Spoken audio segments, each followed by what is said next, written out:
वैज्ञानिकों ने ढूंढा विभीषण के रहने का ठिकाना। 9000 सालों से इस जगह पर रह रहे हैं विभीषण।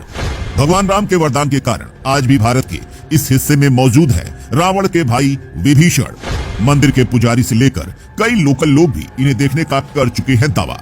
दोस्तों, आप अच्छे से जानते हैं कि हमारे धर्म ग्रंथों में 7 चिरंजीवियों के बारे में बताया गया है, जो लोग अनंत काल तक इसी धरती पर रहने वाले हैं, और जब भगवान कल्कि का अवतार होगा तो उनके साथ मिलकर ये पापियों का वध करने वाले हैं। लेकिन दोस्तों, आज हम आपको एक ऐसे चिरंजीवी के बारे में बताने वाले हैं जो आज भी भगवान जगन्नाथ के मंदिर में सबसे पहले आते हैं और भगवान के दर्शन करते हैं। और दोस्तों, जिसे देखकर आज दुनिया भर के वैज्ञानिकों के होश उड़ चुके हैं और उन्हें समझ में नहीं आ रहा है कि ये इंसान कई हजार सालों से जिंदा कैसे है।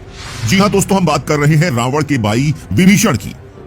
जी हाँ दोस्तों, वही विभीषण जिसने रामायण के युद्ध में भगवान राम का साथ दिया था और उन्हें ऐसे ऐसे राज भगवान राम को बताए थे जिससे वो रावण को हरा पाए। और दोस्तों, उसके बाद विभीषण की भक्ति से खुश होकर भगवान राम ने इनको चिरंजीवी होने का वरदान दिया था, और साथ ही भगवान राम ने विभीषण को लंका का राजपाट भी सौंप दिया था। लेकिन दोस्तों, ये बात बहुत कम लोग जानते हैं कि विभीषण जी भगवान राम के इतने बड़े भक्त थे कि लंका में रहते हुए भी वो भगवान राम से मिलने के लिए बहुत आतुर रहते थे, और जब कभी भी उनको मौका मिलता था वो अयोध्या चले जाते थे। और दोस्तों, जब भगवान राम का उनके परम धाम बैकुंठ लोक जाने का समय आया तो विभीषण जी ने भगवान राम से कहा कि वो उनके बिना इस धरती पर क्या करेंगे, और इसलिए मुझे अपने साथ ले चलिए। लेकिन दोस्तों, भगवान राम ने कहा कि जैसे तुमने रावण वध में मेरी मदद की है, वैसे ही मैं कलयुग में कल्कि का दशावतार लूंगा और तुम्हें मेरी मदद करनी होगी, इसलिए तुम्हें पृथ्वी पर ही रहना होगा।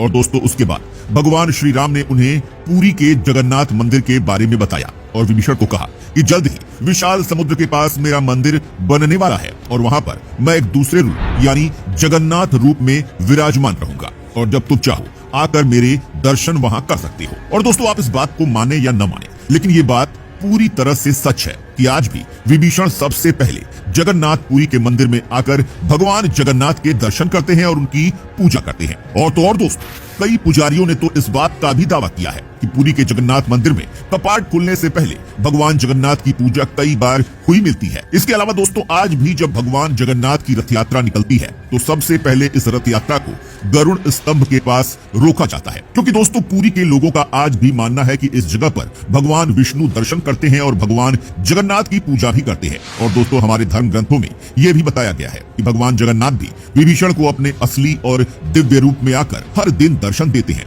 और दोस्तों, इस बात से बिल्कुल भी इनकार नहीं किया जा सकता कि विभीषण हजारों साल से पृथ्वी पर मौजूद है। लेकिन दोस्तों, फर्क इतना है कि हम उन्हें अपनी आंखों से देख नहीं पाते। जी हाँ दोस्तों, क्योंकि विभीषण जी को भगवान राम का वरदान मिला हुआ है, इसीलिए भगवान जगन्नाथ के दर्शन के लिए वे जब भी मंदिर में आते हैं तो उन्हें कोई भी आदमी अपनी सामान्य आंखों से देख नहीं पाता, क्योंकि दोस्तों विभीषण जी को देखने के लिए दिव्य आंखों की जरूरत है।